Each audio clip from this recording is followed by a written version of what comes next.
Ben tabii öncelikle böyle bir güzel bir program tertip edildiği için, kongre tertip edildiği için Sayın Melih Tanrıverdi Beyefendi'ye, ASSAM'a, Sayın Profesör Doktor Ensar Nişancı Hocama teveccühleri için, lütufları için çok teşekkür ediyorum. Hakikaten tabii televizyonda 20 yıldır yaklaşık yayın yapıyorum, yorum yapıyorum naçizane bir sosyolog, tarihçi olarak. Dilimin döndüğü kadar tabii burada da bir interdisipliner havuzdan beslenmeye çalışacağım kendimce, başarabilirsem eğer. Önce bir anahtar konuşma mantığında bir şeyler söyleyip sonra inşallah konuklarımıza tabii ki sözleri devredeceğim ve onların ne söyleyeceğini de çok merakla bekliyorum ve dinleyeceğim. Şimdi tabii biz bu çerçevede bugün Batı'nın, Doğu'nun ve bilumum belki dünyanın küresel ölçekteki krizlerini konuşuyoruz. Bugün aslında yaşadığımız temel şey bir sistem krizi. Yani ben naçizane tabii ki buradaki kıymetli akademisyenlerimizin de affına sığınarak, hocam hoş geldiniz. Buradaki kıymetli hocalarımızın affına da sığınarak naçizane kendi zihin gözümün bana gösterdiği yerlerden bir takım tespitler, teşhisler, tabii ki teşbihler, bazen de la teşbihler yaparak ilerleyeceğim inşallah. Aslında bugün yaşadığımız temel şey bana göre, tabii simultaneci arkadaşları belki biraz zora sokabilirim bazen ama aflarına sığınıyorum. Burada yaşadığımız şey gerçek anlamda bana göre bir sistem krizi. Bu sistem krizini üreten şey nedir diyorsanız ya da derseniz, bana göre bu aynı zamanda hukukun krizi, adaletin krizi. Anlatabiliyor muyum? Çünkü Pierre Bourdieu devlet için şu ifadeyi kullanıyordu. Diyordu ki, eğer hukuku devletin içerisinden çekip alırsanız devlet diye bir şey kalmaz.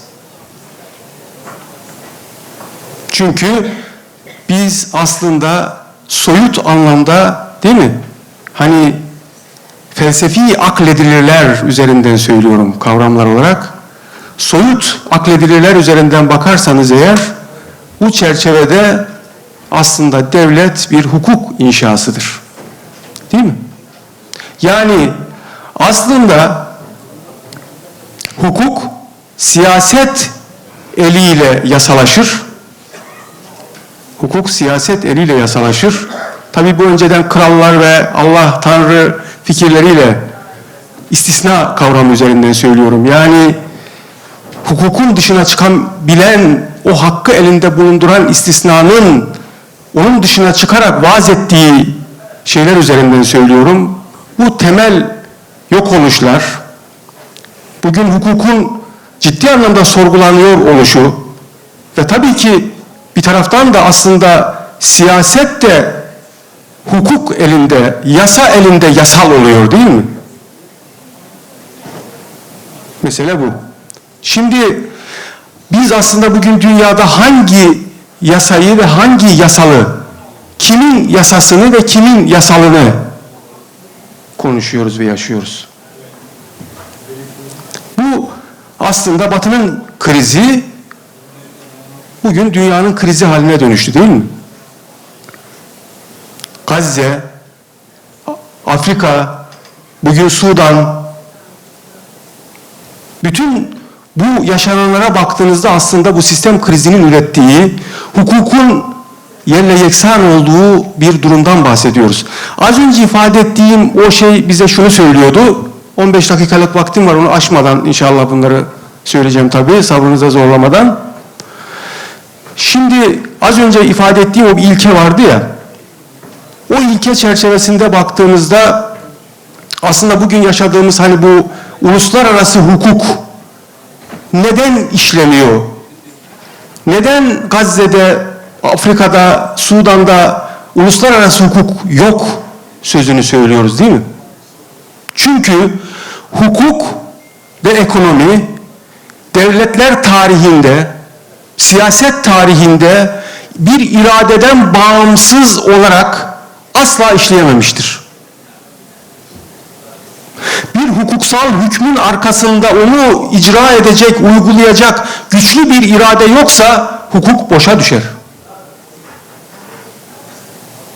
Bugün uluslararası hukukun yaşadığı kriz, dolayısıyla sistemin yaşadığı kriz ve Sayın Cumhurbaşkanı Erdoğan'ın ifadesiyle dünya beşten büyüktüre bizi getiren Amerika the rest diye tabir ettiğimiz, değil mi o Amerika ve diğerleri? Plankton gibi yani, değil mi? Dünyanın diğer geri kalanı plankton. Hangi balık, hangi iri balık gelip de bizi yutacak diye bekleyen bir plankton mesabesine indirgenmiş, hiçbir hüküm koymayan, hiçbir şahsiyet atfedilmeyen doğulular. Büyük fotoğrafta, değil mi? Çünkü Batı'nın bilim anlayışı da ne yazık ki faşist bir anlayışla türedi. Ben bunu biraz böyle ayırıyorum. Yani eğer Batı'nın skolu bir patristik felsefeyle bir skolastisizm üretti, değil mi? O skolastisizmden kaçan, Avrupa'nın vergilerinden kaçan Amerika'ya giden Batılılar bugün orada bambaşka bir skolastisizm üretiyorlar, değil mi? Antisemitizm adı altında üniversitelerde kimseyi konuşturmuyorlar işte. Bu açık değil mi? Onun dışına çıktığınızda o zaman patristik felsefede kilise de aynı şeyi yapmıyor muydu yani? Galileo'nun başı niye gitmişti, değil mi? Bakın, şimdi bu Batı'nın tarafı. Şimdi birileri bize 150-200 yıldır şunu söylüyor. Diyor ki, siz aslında bir dejavu yaşıyorsunuz. Yani bir dejavunun içindeyiz, değil mi? Yani İslam medeniyeti olarak bir dejavunun içindesiniz. Buna inananlar var mı? Var. Yani sanki yaşamıştık. Birileri diyor ki yok, siz bir deja mort yaşadınız. Aslında siz bir ölüsünüz yani. Bir rigor mortis, bir ölüm katılığı içindesiniz diyor. Sizin fikriniz bir ölüm katılığı içinde diyor. Öldü. Buna da inananlar oldu mu? Oldu. Birileri de diyor ki jamais vu. O ne demek? Aslında siz onu hiç yaşamamıştınız. Buna da inananlar var mı? Var. Peki biz hangisiyiz? Biraz da sorular atalım, değil mi yani? Biz ölü müyüz? Hiçbir şey yaşamadık mı? Yoksa yaşamış gibi mi hissediyoruz bunu aslında? İslam medeniyeti, İslam anlayışı nasıl bir tekrardan bir düşünce bütünlüğü içerisinde kendini var ederek ortaya çıkaracak da bir düşünce sistematiği üreterek, bir sistemli düşünce üreterek nasıl yeniden kendisini var ederek bir Batı'ya karşı, ki Batı ve Doğu mücadelesi tarihsel bir mücadeledir. Bu sadece İslam ve Batı diye değil. Çin'le olan mücadelesi de aynıdır. Afrika ile olan mücadelesi de aynıdır. Dolayısıyla Doğu ve Batı diye bir şey vardır. Bu bir dönem Perslerle Romalılar arasında, Perslerle Yunanlılar arasında vesaire. Bu hep bir git gel şeklinde devam etmiştir yani. Bugün aslında Jacques Godin şunu söylüyordu. Diyordu ki İngilizler Hindistan'a gittiklerinde Hindistan'daki teknoloji Londra'dan daha güçlüydü. Değil mi? Ama ne yazık ki onlar propagandayı çok daha iyi yürüttükleri için, burada Bordilla'yı hatırlıyorum böyle, o semboller, semiyoloji falan. Dolayısıyla bu ürettikleri sembollerle ve reklamlarla ve propagandayla kendilerini öyle güçlü bir yere taşıdılar ki artık biz de şunu söylemeye başladık, değil mi? Ernst Renan'ın ifadeleriyle falan. Dediler ki bizi İslam geri bıraktı. İslam anlayışı dolayısıyla biz geri kaldık. Ezberini, diskurunu bize kabul ettirdiler. Ya da Doğu'da bir şey olmaz, onlardan bir şey çıkmaz, onlar bir şey üretemezler dediler. Biz de buna iman ettik. Biliyorsunuz iman delil aramayan bir şeydir. İman ettiyseniz geçmiş olsun yani. eğer doğru bir iman içerisinde değilseniz, iman ettiğiniz şey eğer doğru bir zeminde, hakikatler üzerine, gerçekte gördüğünüz ve sizi sonuna kadar mutlu eden tecrübeler üzerinden bir iman sahibi değilseniz, o zaman geçmiş olsun işte yani. Hani felsefenin temel iki akımı vardır ya, öğrenmek için inanıyorum, inanmak için öğreniyorum. İki ana hat ayırsanız böyle bir şey çıkar. Yani iman ettim ve öğrenmiş oldum, değil mi? Artık sorgulamaya gerek yok. Şimdi buradan ilerlediğinizde aslında biz neyi, nereye, ne şekilde oturtacağımızla ilgili bir yol ve yöntem ortaya koymak durumundayız. Ve bu çerçevede de önce bir teşhis. Önce bir teşhis ve tanım. Teşhisi konulmamış bir hastayı tedavi etmek mümkün olamaz, değil mi? Ben 150 yıldır İslam coğrafyasının, İslam medeniyetinin içinde bulunduğu hali affınıza sığınarak söylüyorum. Biraz tıp terimi kullanayım burada. Bu şey var ya, komorbitit hastaları vardır. Komorbidite. Yani aynı anda 5-6 tane kronik hastalığın eşlik ettiği, birine verdiğiniz ilacın öbürüne yaramadığı, öbürüne verdiğinizin öbürüne yaramadığı ağır hastalar. Bir komorbitit hastası gibi yani. Düşünürlerimiz yok mu? Elbette var. Ama düşünce de çok fragmanlaşmış vaziyette, parçalı. Bir sistematik odaklaşması maalesef yok. Ben mesela akademide dinliyorum hocalarımız. Herkes eleştiriyor. Hep eleştiri kültürümüz iyi bir noktaya geldi. Ama bunları odaklayacak, sistematize edecek. Mesela Batı'da aslında düşünce Batı'ya göre 3-4 bin yıl önce Doğu'da başladı. Niye Yunanlılar felsefenin sahibi oldular bu anlamda? Çünkü sistematik bir veri ortaya koydular, değil mi?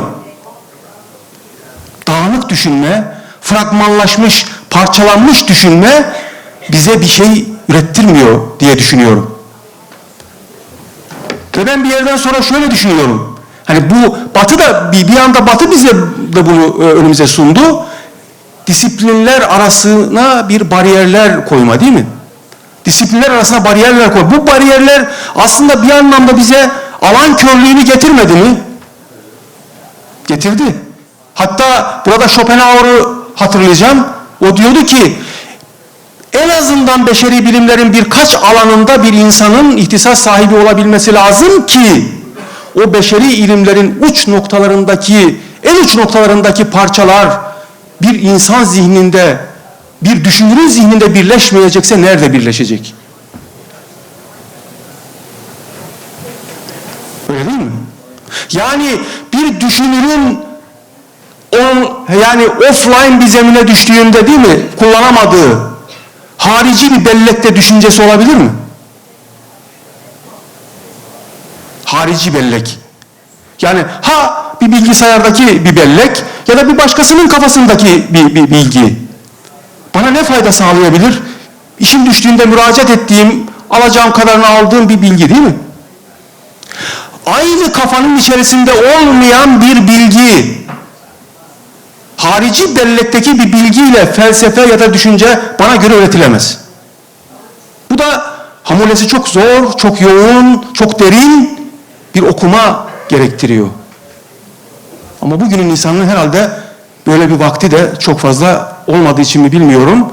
Ama bu disiplinler arası anlayış ne yazık ki, bakın Gazali'ye gidin, Farabi'ye gidin, Batı'nın düşünürlerine gidin. Ben şu anda Batı'da son dönemlerde çok da beğenerek okuduğum düşünürlere gittiğim zaman hiçbir tanesinin tek alanda kaldığını görmedim. Hepsi en az 5-6 tane alanda çok iyiler yani. Çok iyiler.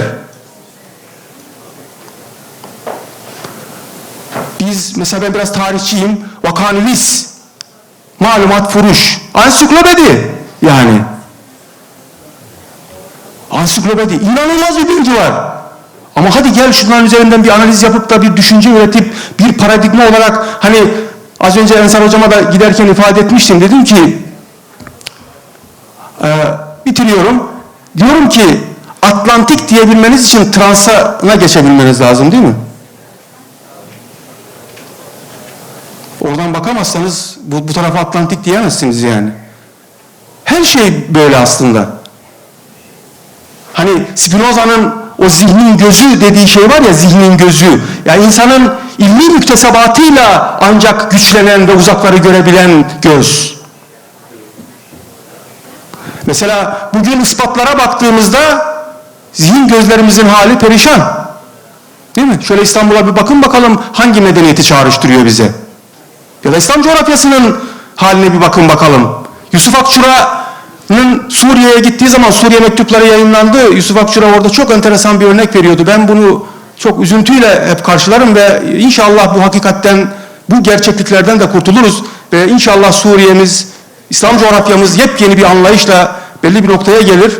O diyordu ki bir lokantaya girdiğimde temizlik o kadar kötüydü ki ama duvarda en-nezafetü minel iman yazıyordu. Anlatabiliyor muyum?